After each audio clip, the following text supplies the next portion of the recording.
Welcome to Wining and Dining with Jim White. I'm Jim White, your host. We're so glad to have you along on the program that's devoted to the men and women who create the flavors you love. One of our favorite young chefs in the Dallas-Fort Worth area and a real rising star, Danyele McPherson, is going to be our guest star today on the show. Danyele, welcome. How are you? Great to be here. Yeah, something hot and new coming up that you're going to tell us about? Absolutely. We're opening a restaurant down in American Airlines Arena area right outside of Victory Park called Hero. That's set to open this fall, so definitely looking forward to that. Don't give away too much because we want to get into all the details here. So we're going to spend the time on the show with her, but then of course we also want to introduce you to our good friend Troy Dungan, who's spending the month with us as the guest gourmet. Good to be the guest gourmet or sous host. Yeah, you're the sous host. I like that. We may try that on from time to time. Good to be with you. But we appreciate you spending all of the time to be with us to share some of your great tips and ideas about neighborhood restaurants. Mm-hmm. And I do want to let you know that in the next program that we do, Troy we're going to devote the whole show to him and all of his travel exploits and great ideas for destination dining and things like that. How long have you and Janet been in that travel mode? We got married in 1972, coming up on 46 years, and I said, we're going to go places. And she said, I'll drag my feet every time. And she does, because it's such a hassle getting ready to go. But once we get there, she thinks it's great. Just wonderful. I've got 3 sets of plane tickets on my desk right now. And I'm happiest when there's at least that number of plane tickets on my desk. That's amazing. So, folks, so you'll know now, all those years that Troy spent at Channel 8 giving us all those great weather forecasts, when he wasn't there, he was traveling to great places so that he could tell us about some of them right here on this show. Very true, and we'll be doing that. You're also a big fan of local restaurants and supporting what we would call the mom and pop cafes and small restaurants. Absolutely. In fact, we live near the Hillcrest Arapahoe area, and we're blessed with restaurants just in our periphery that are so nice, fairly inexpensive. One that I'll mention right now, it used to be in an old Taco Bueno on Beltline just west of Coy. It's called Roman Cucina. It's a California company, but it's a small chain. It's not a BYOB, but it's reasonably priced, and we like the pasta Gianni. I like it with fusilli pasta or maybe fettuccine and langostino and shrimp. And the sauce is not a red sauce. It's a clear, peppery sauce. It is so good, it's making me salivate. Roman Cucina. Yeah. Well, so there you have it. You don't have to travel around the world to get a great meal or maybe even drive to that fancy hoity-toity restaurant across town. If you're like Troy, you can just search for those great mom and pop finds in your neighborhood. And we hope to bring you more of those things as we do our show, Wining and Dining. I know of a very good one coming up in Victory Park and another one already in existence on Greenville Avenue and one in Fort Worth under the direction of Danyele McPherson. Welcome. Hi. It's good to see you. Yeah, it's great to be here. So tell us more about Hero in Victory Park. Okay, so Hero, the idea of the concept and kind of how everything came to fruition is there's this push to go back down to Victory Park. There's, kind of been nothing going on down there. There's games and there's, concerts and stuff. And there are a couple of restaurants and places that do well down there. Happiest Hour does a lot of business down there. Their concept, while not the same as our concepts, kind of mirrors in an idea of kind of what we do. It's they have a big bar program, which is what we have at HG SPLY CO, which is our bread and butter. That's our first concept with 80/20 hospitality. We have 2 locations, one on Greenville Avenue and one in Fort Worth off of University.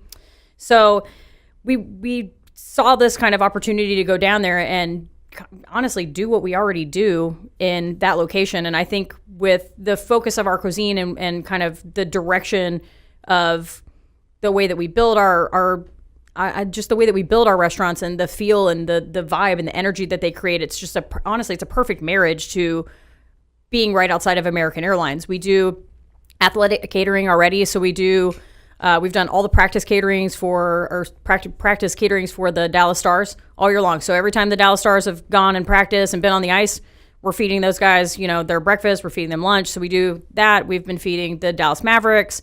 I mean, we already do so much athletic catering. It's just this, natural marriage with our company to be right there where it's all taking place to begin with, for the games. So we're excited to go down there. The concept Hero, so it's kind of like think about when you're a kid, and maybe not everybody, like I'm not a huge sports person, but, I'm thinking about like all the guys that I work with, and they're growing up, and, their heroes are like Michael Jordan and, people that are football players and all. It's like, so that's kind of the idea of the name. It's like you're thinking about all the sporting events, or even if it's not sporting events, you think about concerts. My hero was like Janet Jackson, and when I was growing up, and I wore the tape out. Rhythm Nation was like my favorite tape, and I had to have 2 copies of it because I broke the first one because I played it so much. So it's like that was my hero. And so all these people come down there, and like they're just appealing to all these different sets of people, and then at the same time, like they can come over and have great food, and they can have a great beverage, and then go to the game or go to the show, and then come over afterwards and hang out with us and have a good time. It's like, it just, I don't know, everything just fits sort of naturally with the progression that we've made, and again, with our style of cuisine. So HG, we do all natural. We cater to vegan people. We cater to gluten-free people. If you want to come in and just have a big sloppy burger and some fries, we've got you covered there too. We just, the way that we've designed our menu is kind of all-encompassing to everyone. So again, you want to eat healthy and go out and still have a good time and be with your friends, but you're doing low carb, or you're a vegan, like you can still come to the restaurant and hang out and have a great time next to somebody who's eating a big plate of nachos. I'm glad you said that, because it is possible to eat healthy. Our son has decided to be vegan. Well, you have to be a little bit careful of where you go, but you can make vegan dishes that are just delicious. I'm glad you've got that concept going. Burgers, hey, nothing wrong with a big old sloppy burger. But for the vegan folks, I have a friend who's celiac and also vegan. Now, going out to dinner with him is tough, but you can do it if you go to the right place. So we'll tell them about Hero. Yeah. Yeah, and you can come to HG SPLY CO now, because that's what we do there now. So our whole menu, if it's not overtly, if it's not a piece of meat, it's vegan. We don't use cream, we don't use dairy, we don't use anything that's not, there's no dairy products hidden in anything. We have cheese, but the cheese can be easily taken off. It's on top of your salad or on top of your sandwich, but we can leave it off. We have gluten-free bread, and the only source of gluten in our entire restaurant is bread. Like, we don't cook with it. There's no pasta. There's nothing else, and it's largely a vegetable-based cuisine. That's kind of what we do. So we don't have a lot of like rice and kind of just filler things. The idea is that we want to go back to this plant-based diet where you can be vegan and you can eat all these things, but also you can supplement and have protein, that's animal-based protein if you want. But if not, you don't need it. You don't have to have it. And we're not trying to push a vegan lifestyle on anybody or tell people what they should be eating. We just want to create the opportunity for everybody to go to dinner in the same space and not have to be like, I have my thing and okay, what's in this? It's like, no, it's just look at the menu. What do you want? You can have that, because that's how we've prepared it.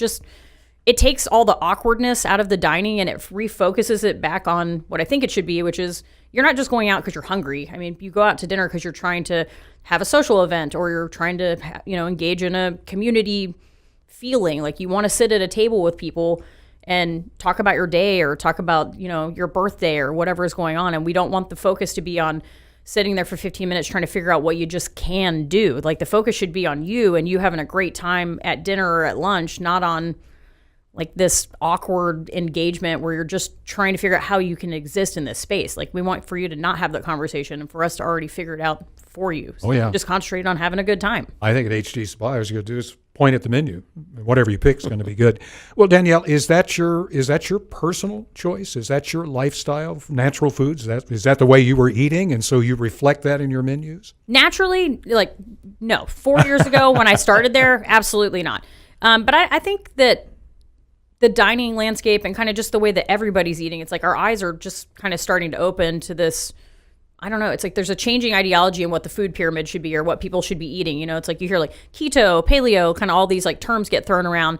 But at the end of the day, if you really look at what everybody's trying to focus on, it's moving away from all these refined foods. And it's not like we haven't ever known that like the more you refine stuff or the more you take all the nutrition out of things, like they're worse for you. But I grew up in the 80s and convenience was king. We never ate any fresh. I mean, the only fresh things that we ate, honestly, were probably my parents would get a couple of steaks every now and again, or get a big piece of beef and we would roast it. But like, we were eating canned vegetables and potatoes. I mean, we ate potatoes at every meal, and we ate beef or pork all the time. We ate a lot of Hamburger Helper. We ate a lot of like boxed spaghetti with sauce. Like, we just didn't. That's not how we ate, because my parents worked in factories. They were super blue collar. They worked all day long, so they'd come home and, hey, got a pound of ground beef. We can make this cheeseburger macaroni happen. Everybody's happy. Everybody ate. Good. And if you read the box and you're looking at the nutrition information they're giving you at the time, they're like, hey, it's got grains and carbohydrates, it's got all these things, but like it doesn't, like there's no vegetables ever, you know, like my mom would like open the can of corn and throw some butter in there and that'd be our vegetable, you know what I mean? But like that's what we're eating. So naturally, like as I start to like learn more about food and, you know, when I became a chef, you know, I was just talking to Tom Fleming earlier today and we were talking about, man, I was like, the first time I ate fresh fish was, I think I was in college, you know, which is crazy to think now. You know, it's like, you're a chef and you didn't eat fresh fish until college. Well, no, because I didn't grow up that way. My parents didn't eat that way. And that wasn't in our resources where we lived, you know, that, or in our price point. So we couldn't afford to eat that way. That background that you described, how in the world did you get to become a chef? You don't no longer open the can of corn. I always enjoyed cooking, and I would watch cooking shows. You know, I remember watching Julia Child, and you know, I watched The Frugal Gourmet. It's like, you know, I just watched anything that we could watch that came on TV, and I was always interested. And I'd end up in the kitchen trying to make stuff. Or I remember I went with my mom one time. I read this recipe, and it was in some like Betty Crocker, like getting it in the checkout aisle of the grocery store book. And I remember looking at it and being like, Mom, I don't know what pesto is, but we need to like get this and make this pizza. So my mom and I are like just searching, and this is in the mountains of North Carolina. Like at this time, like it's just, man, they didn't have stuff like that. And nobody knew what that was. They thought pesto was something that had to have bug spray for it. Yeah. Like just everybody's like, I don't know what that is. We're trying to ask the people in the road. They're like, oh, I don't know. And so finally we end up in like the oil aisle, and there's like this pesto flavored oil. And I remember it just looked like canola oil. I don't even think it was different, to be honest. So we end up buying this and making the pizza, and it was super greasy, obviously, because we just poured oil all over the top of it. But the rest of the ingredients, I remember being like, man, this is good. This part is terrible, but you know, I like this. And I would get magazines and try to make stuff at home, but like some of it was a failure, but I just always liked it. And even making chili and making like pierogies and stuff that my parents did make from time to time, but not often. Like I enjoyed making that stuff. And so when I went to college, I kept working. I worked in the library. So I had a full-time job in the library. And then I was like, man, I just really think this cooking thing is something that I want to do. And so I got a part-time job working at this Italian restaurant, and I just worked brunch. So I worked like the frittata station, and I remember like the first shift that I went there, I was like, I don't know anything, just so you know. And she's like, that's okay, it's fine. And she's like, okay, chop all these mushrooms. And she came back and I had to like cube them all. She's like, okay. She's like, she's like, maybe just slice them so we still know that they look like mushrooms afterwards. But you know, I was like, oh, I don't know. But she was like, oh man, you really don't know anything. But I loved it, and I just kind of lived for it. And then I worked in a Mexican place, and I just always loved it. And I was out of college by this time. And I remember thinking like, you know, I worked this 8 to 5 job and I just really didn't like it, but I would go and work at this place called Carburritos. And it was like think of Freebird if it was like a very mom and pop local, they made everything in house, you know, kind of type restaurant. Like people come up to you and you're just making burritos, but like, you know, we made everything. We made, you know, 7 different kinds of salsa, and they were all great. And it was like this local favorite, and everybody loved it. And it just felt great to work there. And man, I enjoyed it, and I was good at it. And so finally I was like, you know, maybe this cooking thing is really what I want to do. And, you know, at this point I have 3 student loans worth of debt to pay for my anthropology and history degree from Carolina, which, you know, is an amazing school. And I don't really want to go to grad school. So I don't know, what am I going to do with that? So I decided to go to culinary school. I cashed in my 5 years of working for the state of North Carolina, my pension, which wasn't much, but helpful. So I cashed that in, and I went to the CIA in Hyde Park. So I just decided to take it seriously because I loved it. I was like, I guess I just really like mopping the floor. I don't know why I like this, but I do, you know, and I enjoyed the camaraderie and being there, and the cubicle life was just not for me. I just didn't enjoy it. I hated it. Were your parents surprised that you took this path in life? Not surprised. I think they were a little taken aback on the timeline. It's like, if you thought you wanted to do this, why did you go to college? But at the same time, they're like, hey, it's your money. You paid for it. You know, it's like, you're paying it back. I mean, do it. So I think they were just shocked that I was like, by the way, I'm going to quit my job and move to New York and go to culinary school. What do you think? They're okay. I mean, I've always been pretty responsible. I would say pretty responsible. I've always been responsible, even as a very young person. So any decisions I've ever made, they've kind of empowered me to make my own decisions. And, you know, they would step in when I was young and, you know, being stupid inevitably when you're, you know, in your teens and you're just like, I'm going to do that. Like, no, you're not going to do that, you know? But I've always made good decisions, and I've always been pretty headstrong about what I want to do. And I also overthink everything. So by the time I'm saying, hey, I think I want to do this, they know I've already ran through like 700 different scenarios about what could go wrong. So they were like, okay, let's do it. And they're like, we'll drive up there with you. So they came up with me just to check it out and make sure that, I wasn't in danger. I got a room from this crazy German lady that on Craigslist. I was just going to rent a room in her house, which that's a whole nother story about how that totally didn't work out. But they just went up there and supported me. And then I moved to Dallas to do an internship, and that's how I ended up here. And I never moved back. I came to work with Steven. Well, you anticipated my next question. Yeah. How did that amazing opportunity come about with Steven Piles, and what was that like? I remember I was in one of my skills classes, and we were all trying to think of where we're going to go for internship, because at CIA you go on your internship or externship, whatever the lingo is now. You go on your externship in the middle of your program. You don't go at the end. So I think at Le Cordon Bleu and whatnot, from my experience of having culinary students work with me here in Dallas, they would go at the end. So that way, if they were offered the job, they would just accept the job and stay. But CIA, they do it differently, because I think they want for you to go out and make sure that this is really what you want to do.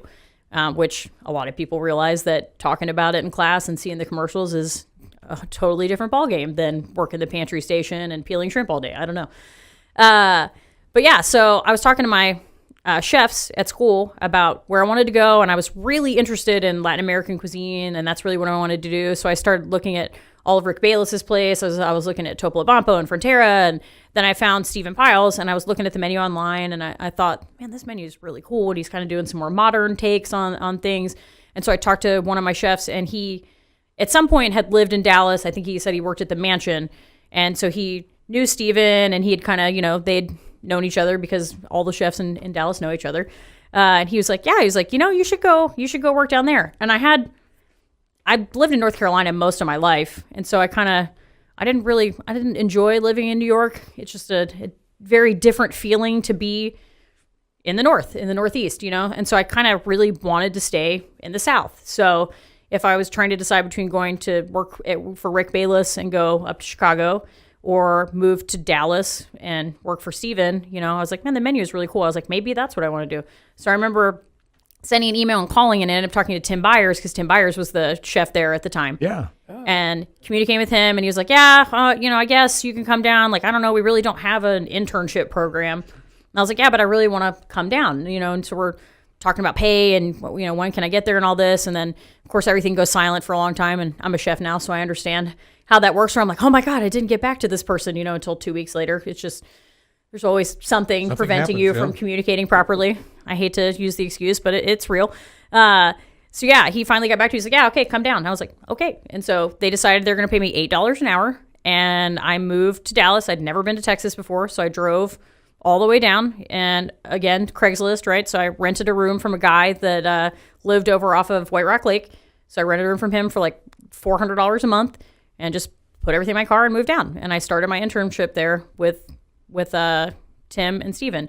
And actually, Matt McAllister was my sous chef at the time. So it was Tim Byers, Matt McAllister, and Ross Damaris. So those were the three chefs that I was working under, in addition to Steven.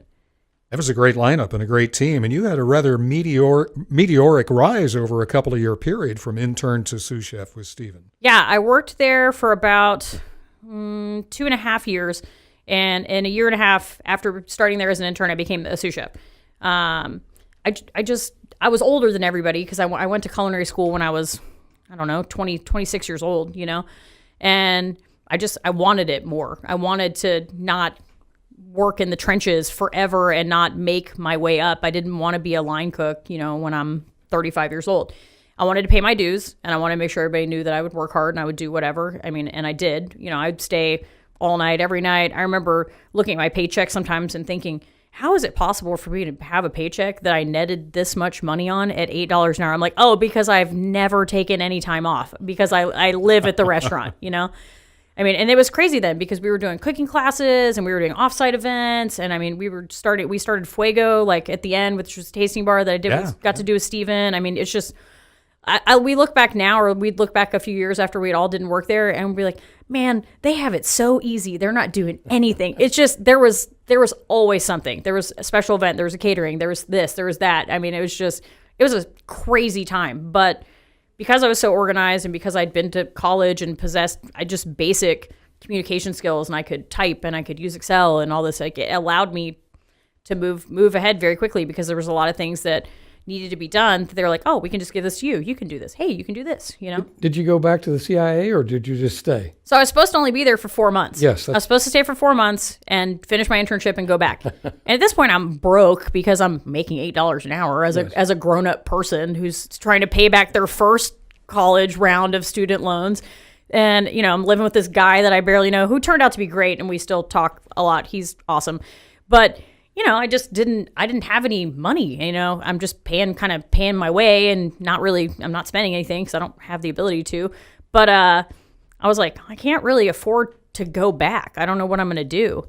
And Tim and everybody, they kept talking to me. They're like, man, don't go back. I was like, I'm not the kind of person that starts something and doesn't finish it. And I also really value my education. Like, even though I don't use my anthropology degree every day and I don't use my history degree, I don't think that I would be the chef that I am or be the person that I am now without it. So I know how much I felt like that contributed to my success.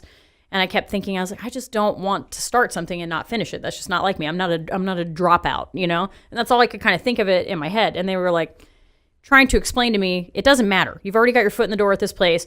None of it matters. I'm like, okay. And then the reality set in that I really couldn't go back anyways because I just couldn't afford to. So I stayed, and that's the best decision I ever made. And I tell culinary students this all the time. When they ask me, or people say, hey, should I go to culinary school? I'm like, if you want to go to culinary school, you should absolutely go, if that's what you want to do. If you want to come and just start working somewhere, you can go that route too. I think it's up to the person to make the decision. Because some people, like myself, I already have a college degree, so I've kind of closed that chapter of my life. I've been to school. You know, I feel successful in that right. I feel like I've rite of passage, all that. So having another degree for culinary, it just kind of didn't matter to me. I wasn't going to learn anything I couldn't learn in the restaurant. But I don't know that I think going to culinary school is essential. I mean, it doesn't seem to have made a difference whether or not I graduated or not. I think it would have just taken me longer to get to where I'm at now, and I might have missed out on really great opportunities that presented themselves to me here. Very good point. You landed in Mecca, so to speak. Mm-hmm. Why would you leave when you're in the perfect place with those coaches that you had there, the chefs that were urging you to stay? They knew what they were talking about. Yeah, absolutely. I'm glad I listened. I don't always listen, so at least not the first time. So, well, tell me how did the opportunity with the grape come about? Because that was the segue from Stephen, right? Yes. So I was working with Stephen. I was there, and this is Tim is gone, and Matt is gone, and Ross is gone. So kind of the whole crew that I worked with and started with, they had all kind of gone off and they were doing their own thing. I think at the time, so Tim had already started Smoke. Chicken Scratch, I think, was the year after that. I think it was at the Grape for about a year when he started over there. But they were kind of off doing their thing. Matt, at the time, was doing Compo over in Oak Cliff. You know, and I'd had kind of a series of other chefs come in to work at Stephen Pyle's. And while Stephen was super great, and I got to interact with him all the time, I mean, Steve and I went to, I don't know, we went to the Paul Vineyard and cooked dinner for people in the tasting room, and just, I don't know, all these, we went to Mexico and went to the Ixtapa Ateneo Food and Wine Festival, and I helped him do a demo on stage and meet Enrique Olvera and all these famous Mexican chefs. I mean, I had all these amazing experiences there, but I kept feeling like, because I was becoming such a manager, which I realize is I know this now even more than ever. It's like it's such a huge component to being a chef. You know, leadership and management skills are something that a lot of chefs are missing. They can cook you a great plate of food, but they can't lead or manage people and manage the business. I mean, that is essential, and that's the hard part about finding people in Dallas now. So I could do those things, but what I felt like I was missing was some of the cooking technique, because we had so many prep cooks and we had so many people that worked in the kitchen. I felt like, hey, I'm a sous chef. I don't even know how to braise short ribs at this point. You know, that's not my job. I haven't had the opportunity to do it. And I came straight from culinary school, you know, with little to no experience, like really in prepping anything. Like I can work a line, I can work my station. You know, if I have all the right mise en place, I can put a great dish together. I can present it well. Yeah, exactly. But it's like I can do all those things, but I don't know how to start it from these raw ingredients. Like how do I do that? And I felt like I wouldn't have the opportunity to learn that there. And I talked to Stephen about it, and I said, hey, I just want to, and I used that analogy. I was like, I just want to know how to braise the short ribs, you know? And so one of the chefs that had worked there before, who went on to end up going up to Big Sky, Montana. He worked at a resort up there. He told me before he left, he said, hey, the Grape is hiring. He said, I've met the guy. I didn't know who the guy was at the time, but it's Brian Lusher.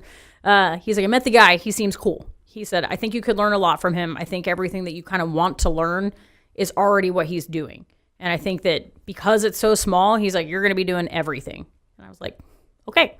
So I went and interviewed with Brian, and I was like, man, this guy seems a little bit like a hard ass, because Brian is just an intense person when you don't know him. And then you get to know him. He's a big goofball and he's like your dad. He's a great guy. He really cares. He's got a lot of passion. Yeah, for sure. But I was like, I think that everything that I'm missing in my repertoire of knowing, and for me to feel fulfilled and like I can actually tell people what to do, like I have to know these things. I can't not know this. And at the time, I could make you a reverse sphere martini, and I can make a foam, and I knew how to do stuff with liquid nitrogen and agar-agar because, we were doing all this modern molecular technique. I mean, that was what people were excited about. And so that's what we did for the tasting bar for Fuego and all that. And to be honest, a lot of the stuff that we made there now, having that in my back pocket, I know how to use it, and it helps doing some vegan stuff. So, knowing how xanthan gum works really helps me to find a way to thicken a sauce without using, butter and then using gluten. So I don't have to use a roux. So all that stuff has actually helped me now. But at the time, I just wanted to know how to just cook food, from like this very carnal sense, just like everybody can cook, like your grandma can cook this stuff. But I didn't feel like I could do that. And I got into, Brian hired me at the Grape as the sous chef, and man, did I learn how to cook, I mean, I'm back there every morning. I've got a 6-burner stove all to myself. All 6 burners are covered in the prep kitchen. The front burners are covered up there. I've got stuff on the grill. I mean, we had prep cooks to help, but I mean, I was making everything. And he taught me how to make charcuterie. So he taught me how to make, Mussolini style force meat, how to make pate, how to make sopressata. We did a lot of curing there. We made our own ham. I mean, we did everything. And I got to learn all the things I felt like I was missing as a chef. And on top of that, become way more of a leader than I ever thought. Brian's the first person to tell you, hey, being a chef isn't about making the best food. Being the chef is about, you're the one that has to stick your hand in the toilet whenever something's wrong with it, and you got to figure out how to fix it, And I learned that too. I mean, he taught me a lot about mechanics and like the stove, and when the stove does this, you got to crawl under here and you got to fix it this way, and just weird equipment stuff. And again, things I use every day and things that I've taught other people that there's no handbook, and you don't learn that in culinary school. They don't teach you how to light the pilot on this weird stove that only we have here that's 1 billion years old. Like, you learn that by laying on the ground and, reaching under there and doing it. So he taught me all of that. And then at some point he kind of was like, he's like, you know what? He's like, I'm going to start to step away. And that's when he started working on the Lushers project, his, hot dogs and sausage and selling all that and opening his own shop. So he started to step away. And for the first time in him having the Grape, he let me take the reins. So he allowed me to be chef de cuisine. I put all the monthly menus together. I mean, he would look at him and tell me when he's like, that's crazy, don't do that. Or, but he helped me focus, and he allowed me to take over. And so that was the first time that I got to really run something. And I did everything there. I did all the orders, all of it. I mean, all How did the opportunity come about, Danyele, with the 80-20 group? The folks that you put together, Remedy was so well received, and HG Supply is just beloved in East Dallas and now in Fort Worth and the River Run area. Talk a little bit about that group, because they're so hands-on. I mean, your website describes them as 4 guys. Sounds like a joke. 4 guys walk into a bar and they talk about they want to gather, tell stories, and get good drinks and natural foods. Yeah, I lived off of Lois Greenville, so I was working at the Grape, and I also lived off of Lois Greenville, so I would always kind of be in the area walking around. And there wasn't a lot going on down there at the time. A lot of the places had closed, or there's just kind of a bunch of seedy like bars and whatnot that were open down there. Some of them I miss, honestly. But, like all of a sudden there's just like this place is coming up and it just says HG Supply Co. And we're like, what is this going to be? Is this like a hardware store? Like what is this? And we're like pressing our faces into the like mirrored black door trying to figure out like, can you see in there? Like, what is this? And all of a sudden the door swings open. We're like, whoa, and Elias Pope walks out the door. So Elias Pope like, hey guys, who are, what are you? How are things? We're like, oh man, who is this guy? I was like, I work down at the Grape. I'm the chef down there. He's like, oh, the Grape, that's great. Right down the block. I was like, yeah. I was like, who are you? He's like, oh, we're opening this restaurant here. He's like, do you guys want to come in and check it out? I mean, this is my first introduction with somebody that years later is going to be my boss, and now is one of my best friends, honestly. Swings the door open, takes us around the whole place, talks about what they're doing, what their concept is, how it's going to be. I was like, man, awesome. Cool. This guy's super nice. He's one of the most hospitable people I've ever met. man, we'll have to check it out when it opens. So they finally open. We go, we check it out. And to be honest with you, the food was awful. It was awful. Like, it was absolutely not good at all. And we're all humble enough to tell these stories about our beginnings. We don't change the story now where we're like, oh, when everything was perfect. No, it was not. It was bad. And I was just eating there as a diner. But every time I would go in there, Elias was there, and he's working super hard, and he's behind the bar. He's in the kitchen. I mean, the guy is everywhere. And he'd still come out and he'd be like, hey, how are you? How are things? He would want honest feedback about everything, and he would always ask, like, how are things? And I just, I could actually tell him what I thought. Like, hey, maybe this isn't so great. Maybe this is cold. Like, I don't know. And he took the feedback, and I just kept coming back. It's like, how often do you go to a place where they don't have good food, but you just keep going back for some reason? I mean, the drinks were good, but they weren't that good. I mean, geez, but we just kept going back. And there was something about him that I just really enjoyed. And so I'm still working the grape. And it was actually after our Chefs for Farmers event. I might have had one too many drinks, and I was feeling a little brave. And so we went to HG afterwards to sit at the bar and have like some nachos or something. And Elias came up, and he had talked to me previously. He's like, hey, I'm trying to open this concept. He's like, I think I'll call it Remedy. I just want to do like American food. And man, he's like, I want to do ice cream and pie and all this stuff. So we had a previous conversation about it, just, when I'm seeing him in the restaurant, like just him talking about it. And because, again, I was feeling a little brave, I was like, hey, that Remedy concept. I was like, who's going to be your chef there? He said, oh, I don't know. I haven't even thought about that. And I was like, we should talk maybe. He went, really? I was like, yeah. So we got each other's phone numbers, and I went home and probably went to sleep immediately. But I ended up texting. I was like, hey, for real, I really want to talk about that. He said, okay, let's talk. And I came and I met him, and we're standing in this pile of rubble, which had already been demoed. And I mean, there's just nothing in there. We're like walking through, the concrete that's all broken up. And he's like, yeah, this is where we're going to put this. This is how it's going to be designed. This is what it's going to be. And I was like, yeah, I want to do this, because the food that we were doing at Remedy is exactly what I love to do. Bologna sandwiches and cheeseburgers and kind of just, I don't know, just comfort food and American, and again, pie, ice cream, all that. That's what I love. And we struck a deal then. I mean, it was crazy. He said, cool, this is when I want you to start. You'll start, way before then. He was like, I'd love to get you in and start doing R&D, get it all together. I was like, oh, okay. It's like, who knew that from just meeting this guy randomly that I would end up working for him, That's amazing. Danyele, it sounds like a kind of a dynasty is on the way with this group. Now the two HG Supplies and Hero coming, and I'm sure that there are other concepts on the back burner. Are there now those that you can talk about that are kind of in development beyond Victory Park? So we have another restaurant also called Standard Service that's out in Rockwall. It's up and running now. We've been open for about 2 years now.